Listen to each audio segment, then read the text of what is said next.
Welcome to the third episode of our special edition Mindshift video series. Here is 𝕊𝔼𝕃𝕽-𝕊𝕆𝕆𝕋ℍ, and I'm your host, together with the wonderful Laura Petrauskaite, who is an amazing brand manager, and like she loves saying, life manager, who is always ready to tackle new exciting projects and make other people's life beautiful and exciting. Uh, just before I give her the word to introduce our next guest in this series, I just want to say that the purpose of Mindshift is to help you to make this atomic shift in your mind so that you can live your life with more purpose, with more love, with more fulfillment, and with more prosperity. So, Laura, now is your time to just introduce our next wonderful guest. Okay, thank you, 𝕊𝕆𝕆𝕆𝕆. And hello, everyone. Hi, 𝕊𝕆𝕆𝕆. Hi, Polly. Today, our topic is burnout. And we have this beautiful guest who was glad to share this moment with us. So today we have Paulie Brennan with us, who is the mental fitness coach, speaker, founder of her own coaching business called Adventurous Coaching. Polly as well has created a model which has a trademark, and this is called the mental fitness Kitbag model. And besides all of that, Polly has also for 26 years worked as an occupational therapist in the mental health sector of the National Health Service, which to me is absolutely impressive. And I really look forward to hearing all the beautiful learnings and thoughts you have inside of you, Polly. And I think the first question I would like to start with today would be just, could you tell us, so what is mental health? Mental health is a brilliant question to start with, Laura, isn't it? It's such a brilliant question to start with because people use this word all the time.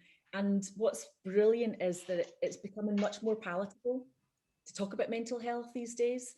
I've noticed this trend over the past few years, certainly in the last year with a pandemic and lockdown, people are talking about mental health more and more. And I think people use this word in really different ways. So some people say mental health to mean being well and well-being, but other people use it to say when they're not well. People say my mental health to describe maybe when they're not so well. So it's used in so many different ways. I think that when people use this word, it's really important to understand what they mean by it. I see mental health as being like a sliding scale. And the thing I say to people all the time is, if you have a pulse, you have mental health. Whilst it's great to talk about mental health, I think some people still think it's for other people. You know, other people need to talk about mental health. Other people have mental health. We all have mental health. If you're alive, you have mental health, just like your physical health. And so what we have to do is we all have to learn and understand what mental health means to us. So it's important to demystify mental health and recognize that, you know, to be alive and breathing, we all have mental health. It's about how we look after ourselves. It's about how we think. It's about our mindset. It's about our beliefs. It's about how we view the world. It's about how we take action. Mental health is part of us in every single thing that we do. It's about how we feel happy and healthy and well. It's about how we reach our goals. It's what we believe we can do. And it's something we really have to invest in. So whilst on the scale, if we imagined almost like a scale of 1 to 10, for example, and we imagined that 1 was the bottom of the scale where things are problematic, and I would call that mental wealth, actually. But to have it, you have to make investments, you know, so wealth, something we connect with finance, or, you know, acquiring things in the actual real world. But our mental wealth is something we have to invest in the same way. And that involves habits and actions. It involves learning and growth and development to have it. So it's something that we can work on and nurture for ourselves. But we have to be invested, and we have to, first of all, believe that we actually have mental health. and be able to talk about and think about and learn about our own mental health. Lovely, lovely, Polly.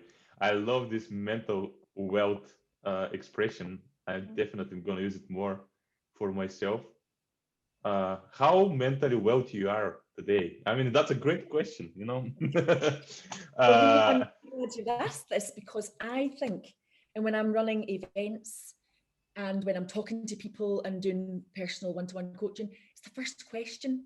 How is your mental health today? You know, if you imagine a scale of 1 to 10, I think we all need to stop and have a little bit of a think about where we're at on that scale in every single day, because that question builds awareness, doesn't it? And if we have awareness, we can adapt, we can change, we can nurture what's going really, really well. You know, if I was a 6 on the scale, I'd be saying, well, why am I a 6? You know, I want to be a 9. Why am I only 6? But if I was having a tough time, I might say, wow, how have I managed to stay on a 6? But I think what is interesting is, I think it's a very subjective question, because how do I know, am I a 6? I think personally, everyone compares to their past experiences, to what they see around them. So I think this is where it becomes extremely important to discuss the mental wealth, right? That 10 out of 10, so that everyone could know how far you can actually go with the well-being, actually. Yeah. 100%. So today, to answer that question for you today, I would say that on that scale, I would probably put myself at, well, I'm going to say 7.5. I'm going to be outrageous and have a half. And the reason why I'm there is because I've done 3 really helpful, 3 important things. So things that really help me feel on top of my game. And one of them has been that I've meditated today, and I've taken some time to center myself, because we wake up sometimes with thoughts and worries and tasks in our mind that we have to do. We wake up sometimes just worrying about how we're going to do the day ahead. And we have all sorts of narratives going on in our minds about, you know, what we can and can't achieve. And it's a really, really lovely way to center yourself. It's a simple thing. I'm not particularly someone who has a lot of understanding around meditation, but I do know that if I take 5 minutes and clear my head and take some breath, I know that I'll be able to focus on what I'm doing better with a clearer head. Lovely. Get more done. So I had a workout, so I've been for a run in the woods, and that's like brilliant for me, but that's personal to me, and that might not be what other people value and benefit and need. Everybody's different. And the third thing I did was I fueled myself up with some really nice food, and I feel ready for the world. So that's why I'm that number. However, I could have more. So a question from me is, what needs to happen for me to be an 8 or an 8.5? What else would help me in the day? And again, that's a question that we all need to be asking ourselves all the time, because we can be glasses half full and we can always top it up. And we each have to learn how to do that for ourselves. Yeah. And when I run workshops, I love that we get to explore that a little bit more, because each of us has to work that out for ourselves. Nobody's going to read a book, a manual, and learn how to look after our own mental health. Our mental health, as Laura said, is very unique to us. We have to work out what's good for us, but we can learn from each other too.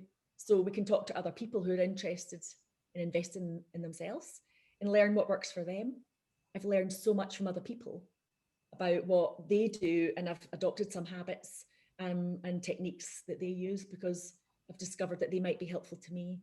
But we have to work out what's right for us. And so when I'm working with people, it's like, you know, we talk about, this is my kit bag, and I've got a whole load of little techniques and habits and everyday things that I use because they really top me up and have my mental health in a good place. And that's where we develop mental fitness. And I think we all need a little kit bag of our own, metaphorical or real. It's about, you know, having a kit bag for, you know, for life's journey. We're on a journey, aren't we? So we need our own kit bag to see us through with the things that we need. And it's something we can all work on. So, Polly, definitely we're going to go to the kit bag, and we're going to go more into how actually we can do all of this, what you shared, what kind of tools we can use. But first, we are very curious. I know that there are many people who are going into mental health because they have some personal story around it, and they just decided that this is the way to help themselves and also maybe help other people. Do you have certain story which kind of inspired you to go into this not topic, but I guess this industry? Yeah, industry or profession. So is there something which happened there, or you just decided spontaneously to go there? I don't know. Well, yeah, thanks for asking. That's really, really indulgent to have me talk about myself. So I've been, as you say, in the field of mental health for 25, 26 years. And for some reason, I always sort of knew that probably where my skills lay was more in the field of sort of emotional intelligence and being able to help people through, I suppose, therapeutically using myself. And I trained as an occupational therapist in 1995. Were you guys Wow. were you guys then? I was, but we were very small children. Yes, well, that's right. But, you know, so it was a long time ago, and I've worked for many, many years in mental health.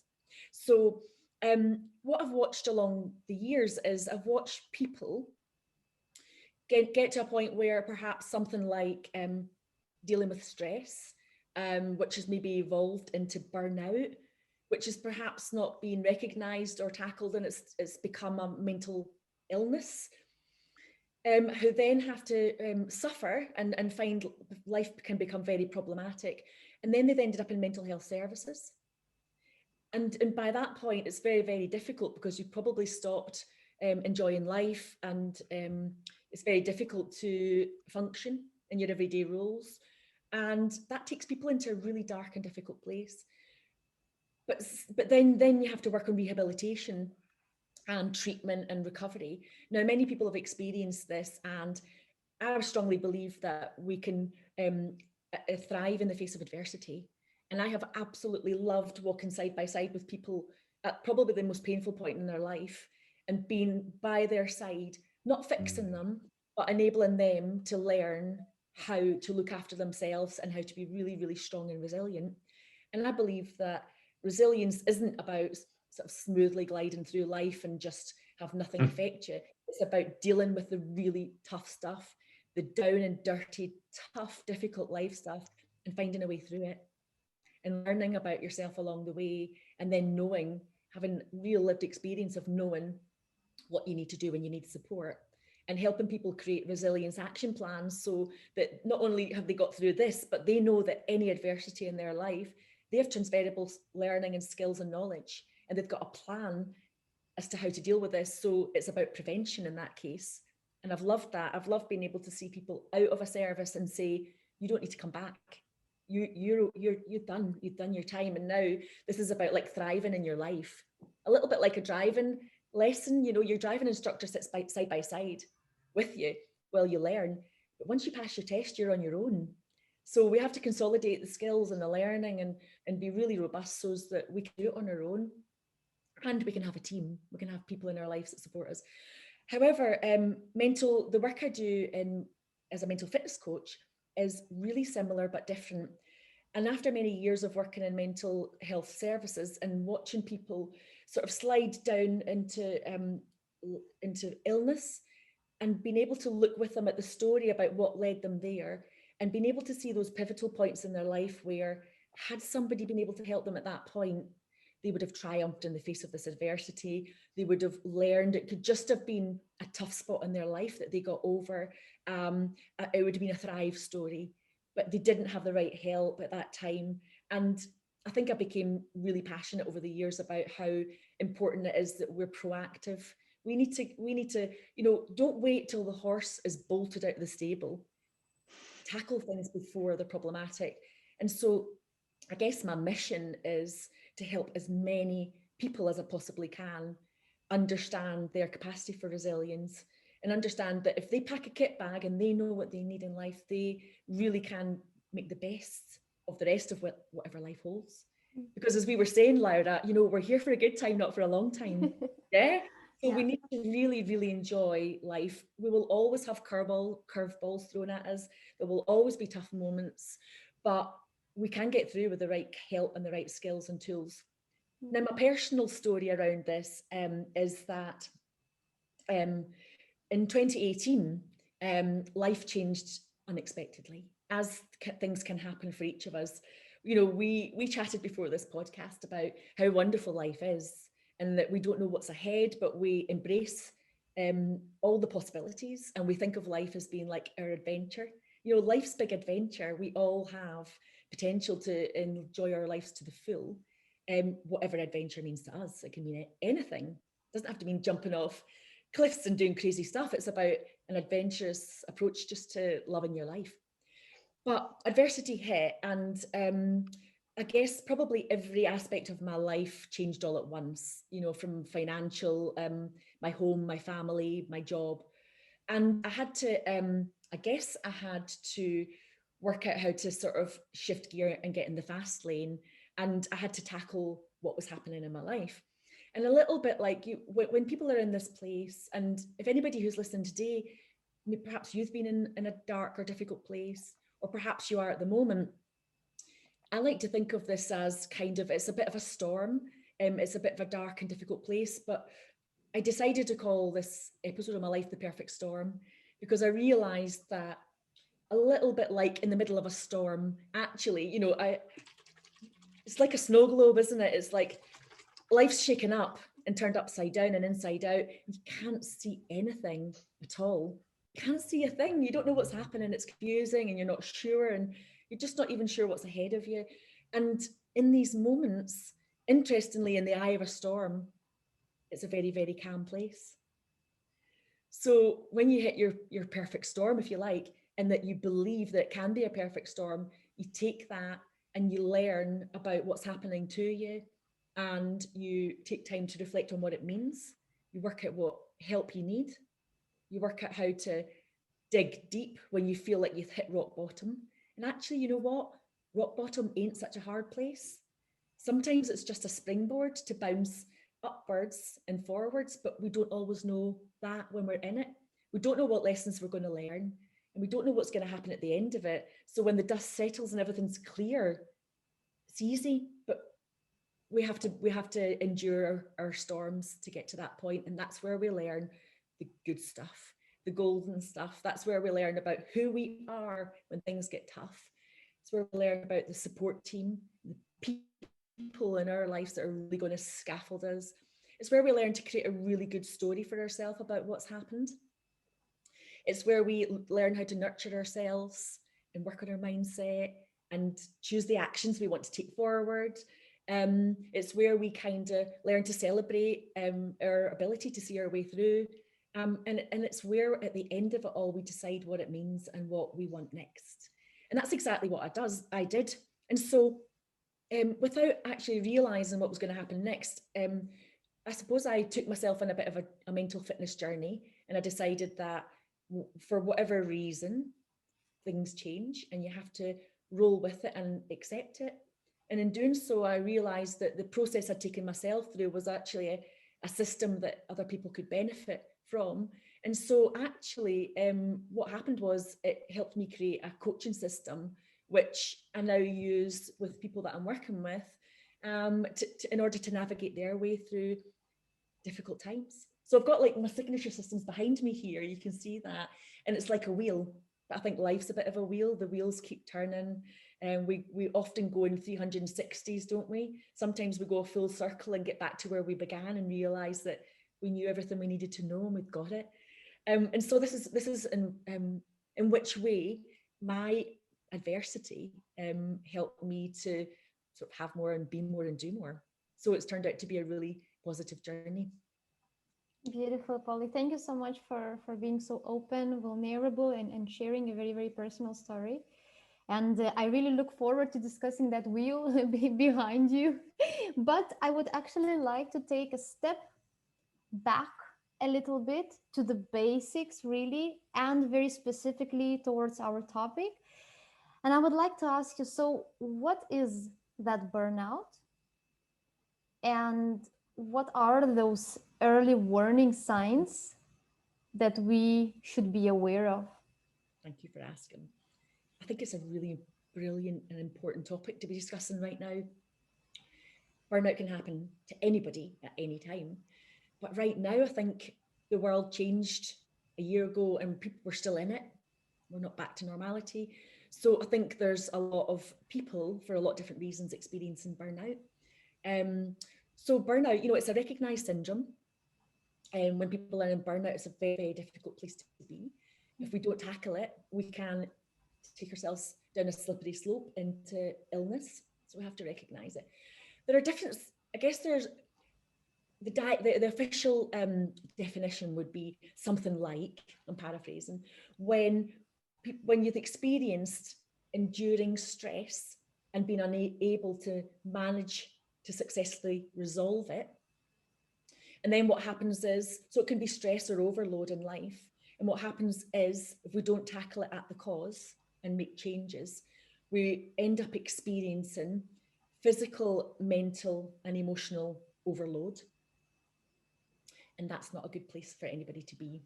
Now, looking at the world right now, we have people working from home, we have parents homeschooling, we have key workers who've not stopped since literally the beginning of 2020, continuing to deliver services to their communities.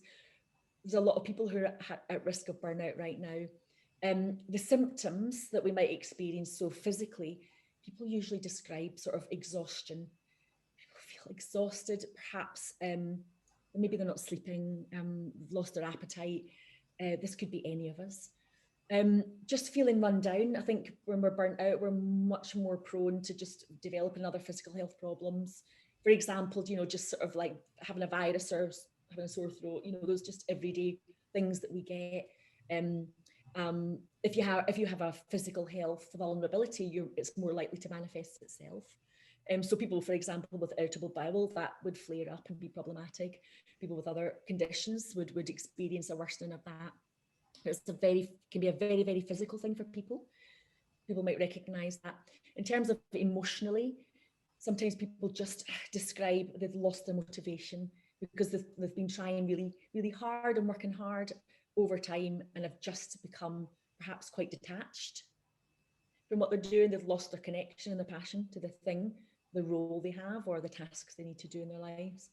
And just maybe lost that energy and that vibrance for life in general. So people might be just a little bit flatter, a bit more withdrawn. Going on to sort of the behaviours you might see when people are burnt out. I've mentioned withdrawal. So it might be that you might see someone that's normally involved in chats in the workplace who've just, they're quieter, they're more alone. It might be that just generally isolating themselves and shutting down and making the world a little bit smaller. So maybe people might lose contact with other friends and people they care about. Also, it would probably manifest itself in changes to your productivity.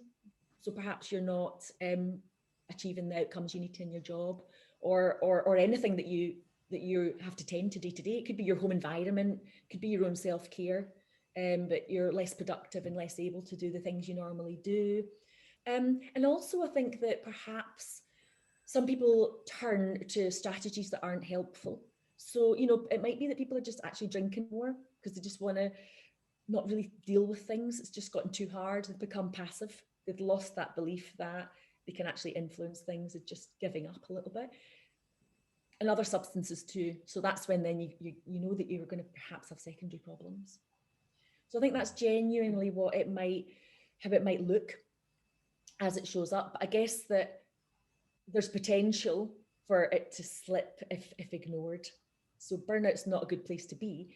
We can get out of burnout, but it involves awareness and action. And not tackled, we then could be developing mental health issues, we don't want that for anybody. No. You mentioned a few sorry.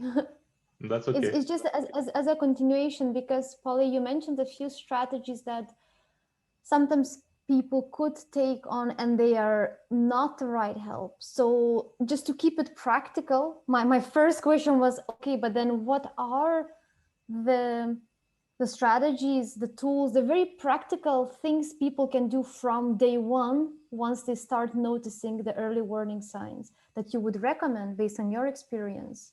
Brilliant, brilliant question. Well, my answer is always going to be, first of all, so obviously we want to avoid being in a position where we're in burnout, but there will always be early warning signs. I'm really, really interested in early warning signs, because when we're able to notice those really small but significant things that tell us that we might be at risk, we can take action. And sometimes those signs are so subtle and small, it feels like they're just whispering away in the background, but they're actually screaming out loud to us, and we have to really, really listen. So early warning signs, we each have to work out what ours are. I know mine, and I've learned the hard way. I've learned through not being able to cope so well, and realizing and have other people help me work out what my signs are. So I now know if I start saying certain things, I'm in that place. I know that if I start switching off lights and closing doors, I'm trying to reduce my sensory overload. I know I'm in that place. There's things that I do, and I know those are my early warning signs, and that means stop and take a look at what's happening. So I guess what I'm saying is that first and foremost, people just need to recognize that they are and potentially moving towards burnout, or even in burnout. We have to recognize it, because if we keep denying it and thinking I'll just keep going, I've got to get on, we'll slip and slide downwards. Nothing will change. If you always do what you always did, you always get what you always got. So this is the point where we have to do something different. Now, things that I would suggest, this is like your mental health first aid, isn't it? It's like coming in with your kit bag and actually doing something quick and immediate to make a change, or to enable someone in that moment to be well enough and okay enough and safe enough. First of all, I would say, if you're in that place, it's so important to stop. Stop where you're at, pull back, take a break. Now, sometimes when we're in that place, it doesn't feel okay to stop. Sometimes we just feel like we've got to keep going, because if we're in burnout, we probably feel we're not being productive enough and we're not getting things done. We've got to stop and notice what's happening. Secondly, is asking for support. Tell someone how you feel. It's really, really important that we talk to the right people, isn't it? We don't want to just be telling everyone everything about us. What we have to do is we have to work out who we can trust. So this is about rallying a team. Talk to someone who'll listen. Talk to someone that you trust, who is sympathetic or is good at listening. Tell people that you're not okay. And you know what? It is okay to say, I'm not okay. It's okay to say, I'm not okay. We can't all be always brilliant. We're always going to hit points where we're not okay. And we have to get better at saying when we're not okay. And I think at this point in time, it's where we have to stop and actually fuel up, because I don't know about you, but I wouldn't get in my car with no fuel in the tank and drive for 10 miles. We don't do that, do we? We recognize when our cars need fuel. Do we know when our phones need recharged? We recognize, all these signs around us in our world, but we have to recognize when we're out of gas. So this is the point where we have to top up. And this is about self-care, isn't it? Whatever that means. So it's probably around, are you sleeping? Are you managing to get some sleep? Is your nutrition helping you? Are you eating enough? Are you drinking enough fluids? The basics of just self-care, whatever that means. I love working with people on the concept of self-soothe. So it's the idea that when things are becoming uncomfortable, we need to stop and work out what's soothing and what's kind. And it's about learning how to be compassionate towards yourself.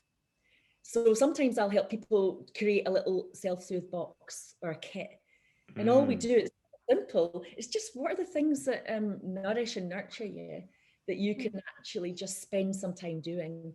It could be like reading a lovely letter from someone that kind of makes you feel happy, or it could be about putting on fluffy socks because it makes you feel warm and wrapped up, or it could be about that book that you love. It could be something really physically nourishing, like some people like to have nice baths and look after themselves in that way.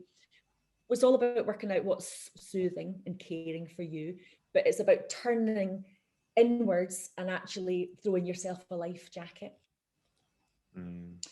Super important. And it's about giving yourself permission to do something that makes you happy. It's about giving yourself permission to go places where you can connect with yourself. It's really all about pulling back. And it's also about reconnecting with yourself and people around you and making sure that those people that matter, that you trust, know you're not okay. Just don't be alone. Polly, it's so beautiful.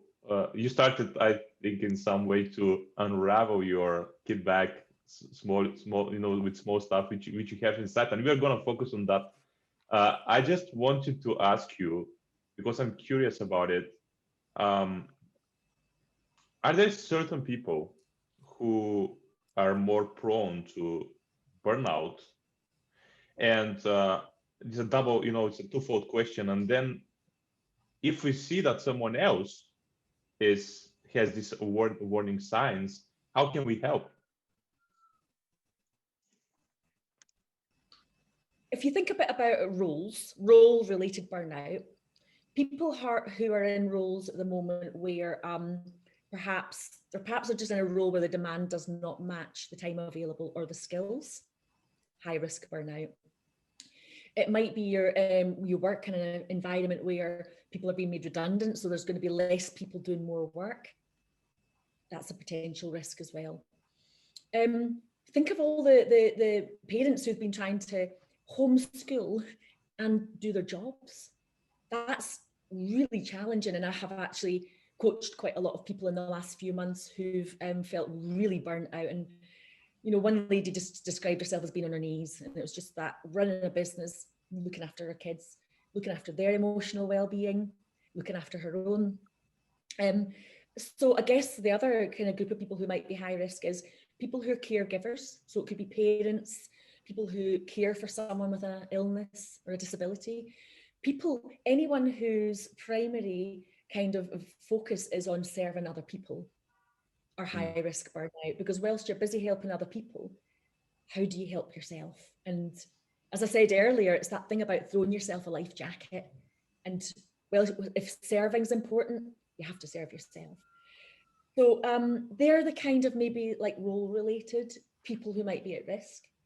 In terms of lifestyle related risks around burnout, I would say that if you think about maybe people who don't have good general habits in their lifestyle, like people who generally don't kind of look after how much they sleep, maybe they don't eat well, maybe they burn the candle at both ends, that's potentially kind of great fodder for burnout. And then thirdly, I suppose if we look at different personality types, your type A personalities, achieve, your perfectionists, your people perhaps with low self-esteem who just over deliver all the time because they just don't feel enough, and they feel like keep going, they'll be enough, and they already are. So if anybody's listening and this sounds like you already are enough. I promise you already are. Sometimes when we talk to people around us and we hear feedback from them, we realize how valuable we are to other people, but we don't always know it. And so I would say an exercise, Demi and I coached together, we trained together. And one of the lovely exercises that we did, I can't remember which part of our training was, they asked us to focus in on our capabilities and our strengths and who we were in the world. And they gave us an exercise to speak to someone that cared about us and ask them what our qualities were and what they liked about us. And it was quite a scary thing to do, but it was also a really amazing thing to do, because we all kind of got on Facebook or we phoned someone and things, and hearing how other people perceive us and knowing that we're enough is so valuable and important. And maybe we should do that more. Maybe we should talk to the people that know us best and work out, get them to help us work out what our gifts are, what they love about us, what they think we do with our eyes closed and our hands behind our back because we're just so good at it. I think we maybe have to just kind of tap more into our potential and our gifts a little bit more and know we're enough. And that in itself is a whole other topic, isn't it? So we've got your people pleasers, we've got your perfectionists, high achievers. These are all people that are more risk. Now, the second question was about what to do if you can see someone around you and you know that they might be in burnout. There's no clever, sexy answer to this. It's super simple. Talk to them. If you see someone, you see these traits, and you're able to sit down and respectfully and confidentially have a word with them, and ask them how they are. And perhaps if you feel brave enough, tell them what you can see. You're reaching out an arm of support that they might just need right now. And I coached a lady last night, and she was in the very same position. She couldn't see what was happening in her life, because sometimes we don't know what's going on. We just know we're not okay, but we're not sure why, and we're not sure what's wrong, and we don't know what to do. So we do nothing and we carry on. But this lady had someone approach her and say, I think you're experiencing this. It wasn't specifically burnout, but it was something similar. And it opened her eyes to a whole new world. And once she saw that, she started to get some help. She got professional help. She learned a lot about herself. She took action, and it was a turning point, but she needed someone to reach out to her and have the honesty and the respect to just say, I don't think you're okay, and I'm here for you. And I think we can do that in all sorts of ways. We can close the door with someone and just have a word and say, how's your day? How are you today? And don't just ask it once, ask it twice. And we can also do more than that. We can extend a hand of help. We can say, what do you need? What help would be good for you right now? What one thing would make a difference to your day being easier? It's just a beginning, isn't it? But it's a really, really positive beginning. And don't be afraid to ask what someone needs. And it doesn't mean by asking you have to deliver. You can just help that person work out what they need and work out where support might be there for them. So don't be afraid to ask that question either. It doesn't make you responsible or accountable for the person. It just means that you're helping them work out how to get help, or to create some support around them, or to create some accountability to doing something about it. So I hope that's helpful. It's a starting point. I think it's very, very much helpful. And one note I took down, and I promised myself I'm going to reflect on, is the soothing box. I really, really love that concept. Both we can apply it for us, and we can also suggest it to someone else, even before any kind of warning signs. Because I think these days we speak so much. I think there are tendencies like meditation is popular now, healthy eating is popular now. And there are some people who are a bit reluctant because it's becoming a bit of a cliche. But then what we could instead do is talk about what is your soothing box? What is your list of things that make your soul calm down and take a breath, really? So it's so unique, isn't it? If someone said to me, oh, you look like you're struggling, go and have a nice bath and have a face pack, I would hate it. I would hate that. It's not my gig. I'd chuck my run shoes on and a backpack on my back, and you know, I'd go for a run and find somewhere quiet and build a fire, and that would be it. And it doesn't really matter what people do. It's just about like finding out what kind of soothes your soul, as you said. It's a lovely way to describe it. And I think the answer to everything is prevention. So, you know, I rant on a lot about mental fitness, but all I mean is that, you know, it doesn't just happen. It's a bit like we go to the gym because we want to get strong, or we want to get healthy, we want to get fit, or we do different actions to achieve outcomes. And this is simply about flexing your resilience muscles, and it's about building your self-awareness, and it's about learning how to invest in yourself. So, you know, it's about that creating mental wealth. And whether you're feeling really unwell or feeling really well, we need to pay attention to these things all the time, don't we? And the answers are super simple. You know, like if having a little soothe box is something that just changes your day, wow, it doesn't have to be complicated to work. And there are many, many really simple things that people can do. And I love demystifying it because the techniques are always simple, but they work. And doesn't have to be complicated to be useful. So little tiny things, small is significant. And I think, Dimi, now we both agree that I keep watching this Paulie's Kitbag in the background. And I guess everyone, yes, we cannot wait to know what is inside. So what is this famous, popular Polly's Kitbag that I really, really would love to know what is inside. What do you think, Dimi? Do you Yeah, have that's a any great ideas? question. What is inside? No, I know, I I'm feel so like curious about it. I'm building intrigue. Building intrigue. You know, it's again, it's just a kit bag's a metaphor, isn't it? You know, if you were going on a journey, you'd have a bag, you'd pack stuff, wouldn't you? For the journey, you'd be prepared. And the more we know about how to prepare ourselves, the better. And so what everybody is going to have in their kit bag is going to be so different. But it's a combination of habits and strategies and tools that we all need to stay well. And also, you know, if you're packing a bag to go on your holidays, and you might maybe you'd pack some emergency things, you know, like plasters or medication just in case. But you'd pack the good stuff, wouldn't you? You'd be packing stuff to have fun and have a good time. So a mental fitness kit bag is just about packing a bag that's going to help you have fun in your life. So having coached people from different walks of life over the years and help them navigate their way to being really, really mentally well and having mental wealth, I've learned the key things that make a difference to them. And these are the things that are important to have in your kit bag. So first and foremost is we go out into the world and we tell people a story about ourselves. We tell ourselves a story about ourselves. And what's really, really important is we tell a really good story. So often coaching people, the first thing that I'll do with them is looking at what's your story. So it's really, really important that the things that you tell yourself in the world help you know what your potential is. So this is about, you know, what's your story? Well, I once was coached, and the very first thing the coach asked me was, what's your story? And in a place of pain, I started to tell a victim story, and not enough story, it's not fair story. And she really helped me work out how to tell a really positive and helpful story about myself to take forward. So that's the first thing we have to do, is like carry a story in your kit bag that's a good one about you, because you know what, whatever you tell yourself will harden as fact and it'll become your reality. So if it's not a good story, change the story. And if you can't change the story, change the meaning. Make sure it's helpful to you.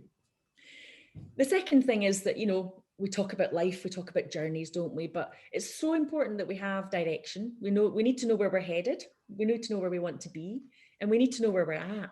So often when I'm coaching people, I'm saying, let's focus on you having a really clear roadmap for your life. So this is about taking time to work out what you want in your life and where you want to go, and how you're going to take the steps and the action to get to where you want to be. So, you know, it's about having for life. So sometimes we have to stop and think. And I know that in the face of the year that's been, lots of people are reflecting on and reviewing their journey and where they're headed. And there's a lot of people who maybe aren't going to go in the direction they thought. We're reviewing our goals, we're reviewing our values and what we want from life. So it's a really great time for people to sit down and think a little bit about reset your compass. Thirdly, being recharged and refueled. This is about nourishing your well-being. This will mean something different to each of us. It could be about rest, sleep. It's about topping yourself up ready so that you can be the best version of yourself. And what I invite to you is to think about what nurtures your zest, what nourishes your well-being. The fourth thing is about our mindset. So I'll get my little prop out. This is about clearing the clutter of your mind. This is about actually, you know, making space in your mind for positivity, new ideas, and for a mindset that will drive you forward and not hold you back, and help you have a worldview that enables a landscape that's going to take you to the places you want to be. So my invite to you is to invite any unhelpful ideas to take a hike. Firstly, I think we really want to think about I guess this is about bounce back ability in life. You know, we're all going to face challenges and we're all going to hit life's curveballs come our way. But what we have to do is to really look at the ways that we can best build our resilience. Now, I've got my hard hat here. This is what I wear when I go out on my bike, and it's about protection from injury. And we have to do this in our lives. We have to discover ways to protect ourselves from life's incoming curveballs and avoid injury. There are many, many different ways to do that. And I've got a lovely blog, which I'll share with you after, for anybody who wants to think a bit about dealing with resilience. Secondly, it's about taking action. We're all taking action every day in our lives, but what we really need to do is make sure that we help ourselves best take action. So, you know, what drives you forward, knowing how to best motivate yourself, how to overcome procrastination. These things are very, very important, and we'll all have daily habits that will either really help us or hold us back with regard to taking action. So here we have it. We've got rocket launchers, rockets launch to the moon, don't they? But you know what, in the world we're in right now, we don't have to fire off to the moon, and we don't have to feel the need to be as impactful as we might normally be. It's all right in the spirit of burnout, just to pull back and do enough. We can launch our rockets to the moon and be impactful when we've got the resources, but right now we have to be kind to ourselves, but we want to keep moving forwards and upwards in whatever way we possibly can. So that's about taking action. I want to mention about rallying a strong team in life. And everything that we do, we can have a team of people helping us. A team can be our work team, our life team, it can be anyone, and they can help us in any way. So it's really, really important that rally your team, know who it is that you need in your life and how they help you. It can be anything from the people in your life that help you not take yourself too seriously, or the people who help you have more fun and mischief and adventure. It could be anybody in your life, but make sure you know who's in your team, make sure you know how to rally them, stay connected. And the last thing I will say is about adventure. So here's my adventure jar. I've got lots and lots of lovely coaching techniques I use around adventures, but it's simply the idea that whilst we're busy with life and everything we need to be, make sure that you're an out of office thriver. And there's what we do with our time off will help us for our time on, and it'll help us be that version of ourselves that can achieve all the things we want to achieve. It's where we get creative. It's where we solve problems. It's where we learn how to get out of our comfort zone. So these things are really important. Before I finish, could I just give you some top tips? Absolutely. Okay, so just because it's always really helpful to focus on action, isn't it? And we can talk about these things, but doing them's different, and it can be hard for all of us. And believe you me, the coach always needs a coach. So these are things that I help people with, but I have to help myself with. And sometimes I have to have help with them too. So first of all, we talked about nurturing our well-being. And I think more now than ever, we really have to refuel and top ourselves up.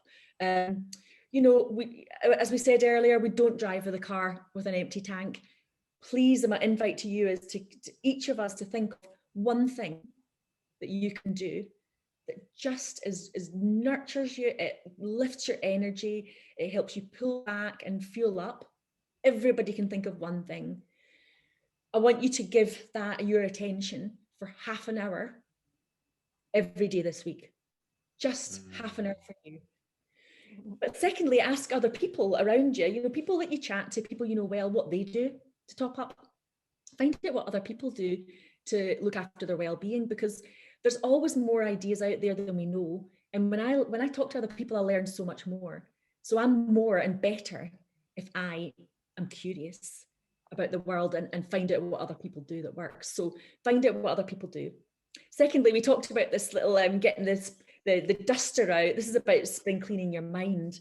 So what I'm asking you to do at the moment is our worlds are full of expectation, and we have expectations of ourselves. Sometimes we expect too much. Sometimes our mindset can be influenced by limiting beliefs. We hold ourselves back with am I allowed to swear or say bullshit? I've just said it.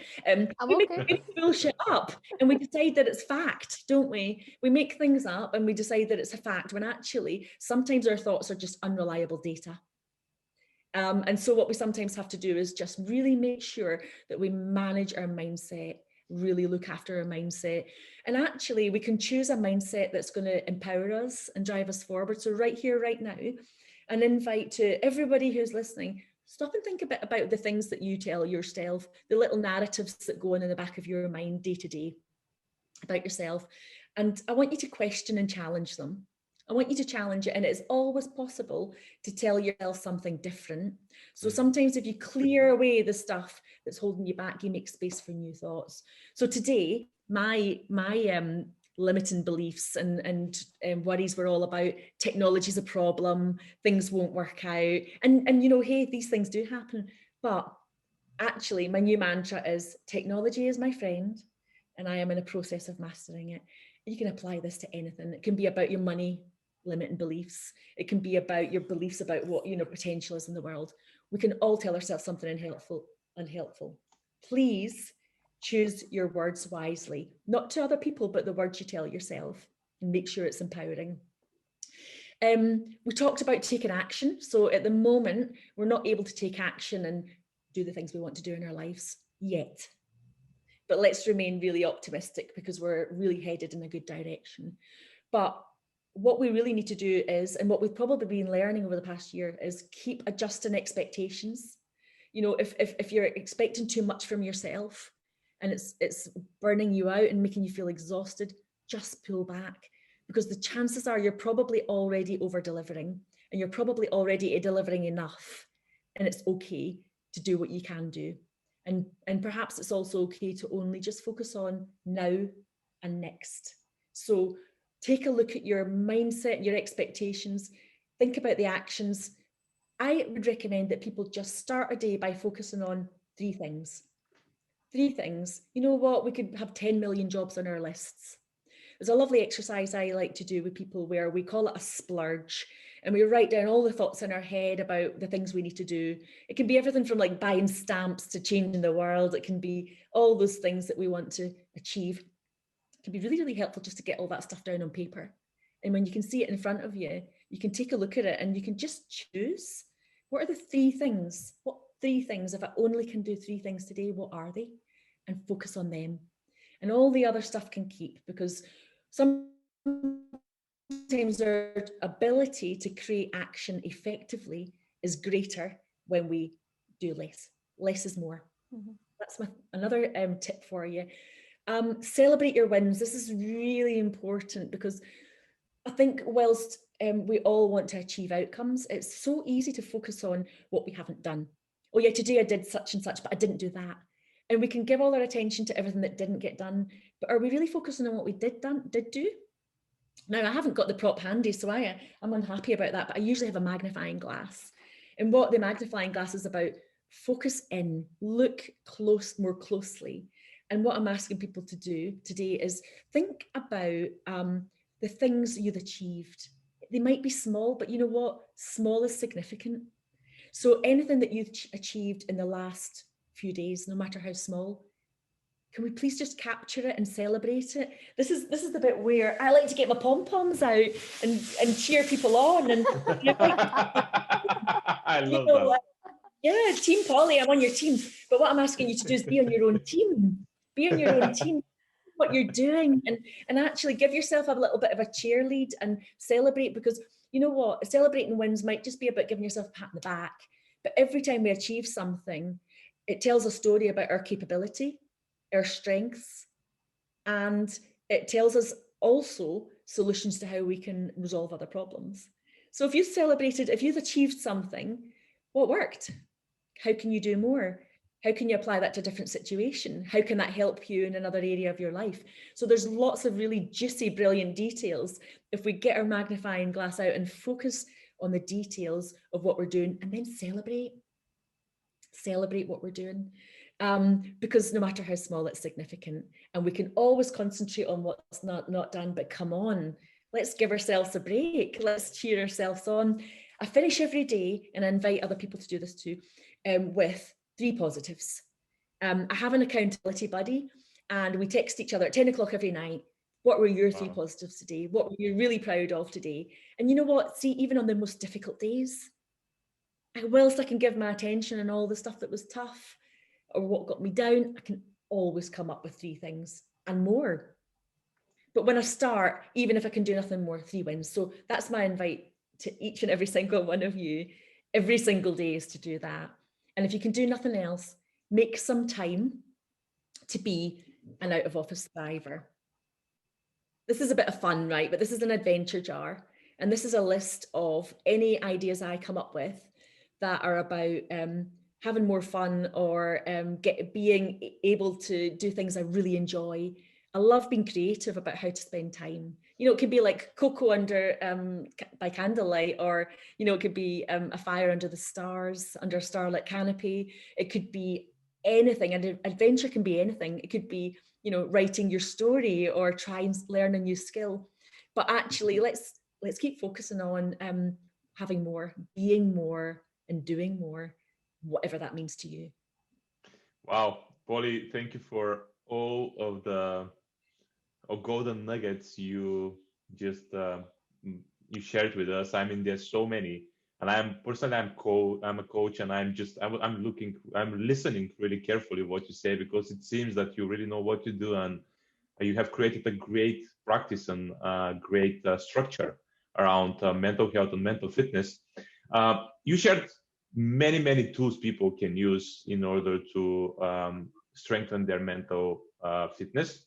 And just before we go, if you can summarize, I know maybe it's hard, but if you can summarize in 2-3 sentences, what can people, you know, they can do one thing or 3 things, whatever it feels better for you today, so that they can start this journey.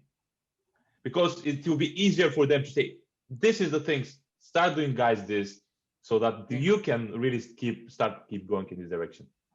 Absolutely. So first things first is just start thinking about what's soothing and helpful to you, what's nurturing to you, and make sure that has a part to play in every single day of your life.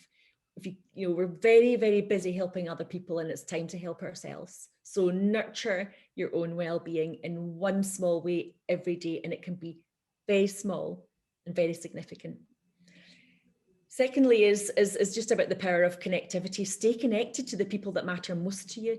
These are the people that will reach out to you when you're feeling down, and they will scaffold you when you're leaning and thinking you might topple. They're the people that will help you laugh, help you have more, offer you space. You need to be yourself. Just stay connected and make sure that you have somebody around you that you can, you know, be honest with, and really sort of talk to about what you most need in your life.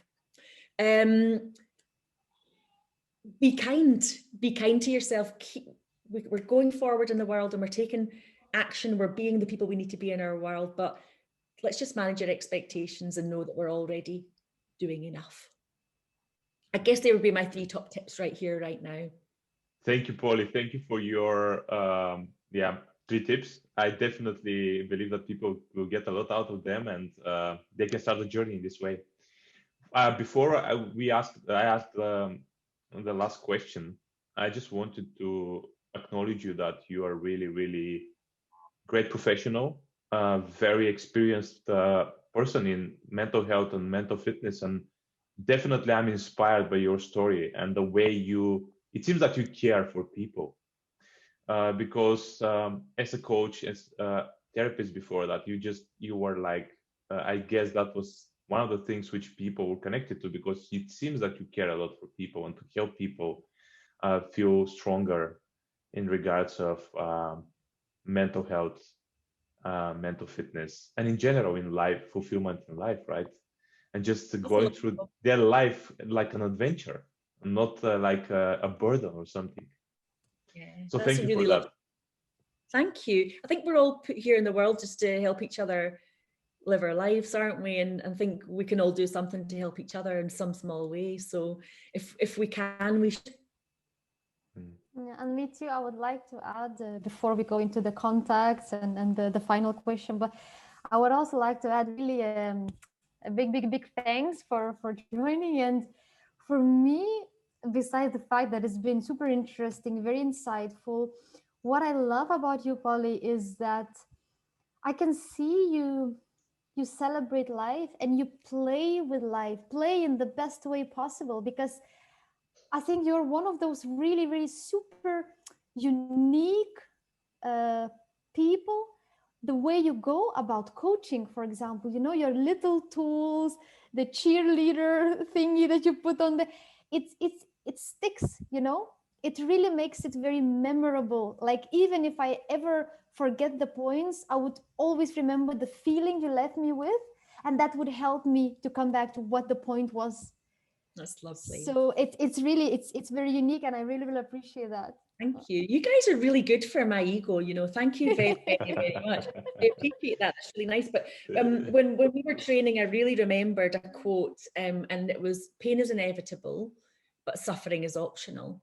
And I don't know what, that really stuck in my mind. Did it with you, Demi, too? Really stuck in my mind. And what that means to me is that when you hit tough times in life, it's not pleasant, and we don't wish that, but it is an opportunity to grow and learn. And I don't think that has to be unpleasant. So when people come to work with me, it's like, well, this feels tough, but we could kind of have some fun and be playful while we work it out. And I think we'll learn more if we take that approach. So I've been able to use some really fun and creative approaches with people whilst we've worked out what to do. And one lovely story was about a lady we were trying to help achieve her goals. And she was very introverted, wasn't taking action, and was really in a comfort bubble that was way too small. And she wanted to change her life and be in the world, be more extroverted and be more fulfilled. But we had to work out specifically how to achieve that for her. And we knew that it wasn't a one size fits all, because it never is. We have to work out what's right for people. And when we investigated, so sometimes when you're a coach, I think you're like a detective, and you get your magnifying glass out and you help people spot the solutions that are already there and find the clues. And we learned that she really responded well to sort of like 30-day challenges, things that were online. She responded well to spontaneity rather than plans and goals, and that she needed more ideas and more inspiration. Anyway, we decided to gather lots of ideas for action she could take, and we came up with 70. And then we created a challenge, a 30-day challenge out of that. And I jumped on board with her and said, let's do some together, but we didn't have to do the same ones. And then we put it online, and lots of people thought it was really cool and joined in. And by the end of it, lots of people were sharing what they were doing to connect more, have more fun, get out of their comfort zone. And she took inspiration and energy from that too. And it ended up being so much fun that we created an event at the end to celebrate. And we went into the woods and we went treasure hunting. And again, lots of people came, and we raised lots of money for charity. But at the end of it all, she said to me, I know it's really, really stupid, but, I'd love to maybe, it'd be amazing to be a coach, but I know it's really, really stupid.